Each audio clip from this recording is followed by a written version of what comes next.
So the first body system I'd like to talk to about is the respiratory system, which is one of your primary organ systems. Almost every disease process that you can think of, whether it be heart attacks, strokes, diabetic emergencies, can manifest itself in respiratory emergencies. So to have a little bit of an understanding of what's going on, we want to go over the function and the anatomy of the respiratory system. The primary function of the respiratory system is to bring oxygen into the body from the atmosphere to be used for various metabolic processes, and just as important is to eliminate waste products such as carbon dioxide and water vapor. And it does that by using a series of structures. Now we can divide these structures between the upper and the lower airway.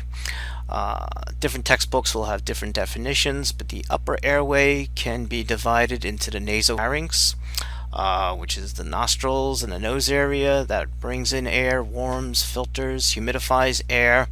And as a backup, you also have the oropharynx, otherwise known as a mouth. And these two chambers come back and connect into the back of the throat called the larynx. And with the larynx, you'll find a subdivision of structures called the windpipe, or otherwise known as a trachea, and the esophagus. The esophagus is the passageway for food to get down to the digestive system.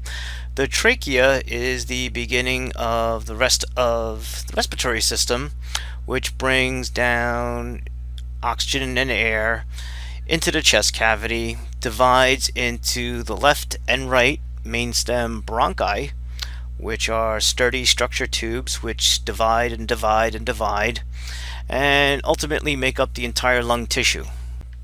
When you get to the lower respiratory system, you're starting to talk about some more intricate structures. Well, first of all, to get air to actually enter the chest, otherwise known as the thoracic cavity, it involves the actions of two major muscle groups. The first one is the diaphragm, which is a dome-shaped muscle that separates the chest from the abdomen. And at rest, the diaphragm is bent upwards or in a convex shape.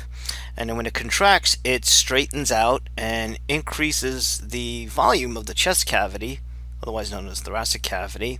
And while doing that, you also have the work of another group of muscles called the intercostals. The intercostal muscles are found in between the ribs, and when they contract, they lift the ribs up like a bucket handle, all of which expanding the volume of the chest cavity, creating a vacuum type effect. So when you take a deep breath in, air is getting sucked through the upper airway from the naso and the oropharynx down to the trachea, subdivides into the left and right mainstem bronchi, which divide and divide and divide, and then ultimately become little tubules called bronchioles, which are soft, flimsy, not surrounded by any cartilage or rigid structure, and then ultimately terminate in these little organelles called alveoli, which are very bubbly shaped and surrounded by literally millions of tiny little blood vessels called capillaries. And at the alveoli is where the exchange of oxygen occurs between the respiratory system and the circulatory system, and conversely where you have the exchange of carbon dioxide from the circulatory system for elimination into the respiratory system. So later on in the semester, we'll be talking about certain types of respiratory emergencies, how they present, and the initial care that we can offer a victim as a first aid provider. Some of these emergencies include asthma, which is an inflammation and a spasming of the bronchial passages, which can make it very difficult to breathe. Pneumonia, which is a very infectious disease affecting the lung tissue itself, still the number 6 killer of adults in the United States. COPD, which stands for chronic obstructive pulmonary disease, which has overtaken stroke and the number 2 cause of death of adults in the United States. Bronchitis, which is a simple inflammation of the lung tissue. And maybe even get a chance to talk a little bit about tuberculosis, which we thought was an eradicated disease, was the number 1 killer of adults in urban settings 150 years ago, and now has really taken an upswing. Next, I would like to talk about the circulatory system, otherwise known as the cardiovascular system, which has three main components: the blood, the heart, and the blood vessels. And working all together, the main function of the cardiovascular system is transport. Transport of oxygen and nutrients throughout the body, but just as important, the transport of waste products throughout the body for elimination. Failure of any one of these components is known as hypoperfusion and leads to a condition called shock, which we'll talk about later on in the semester.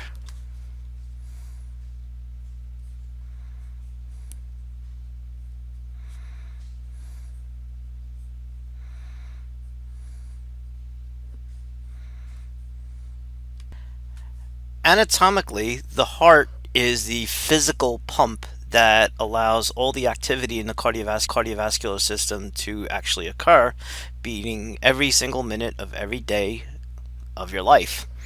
The blood is the medium in which carries the oxygen and the nutrients, and it itself is made out of four components: red blood cells, which carry oxygen; white blood cells that fight disease; platelets, which help the blood to clot to help prevent bleeding; and finally, the last part is the plasma, or the liquid portion of the blood, which gives it volume and depth.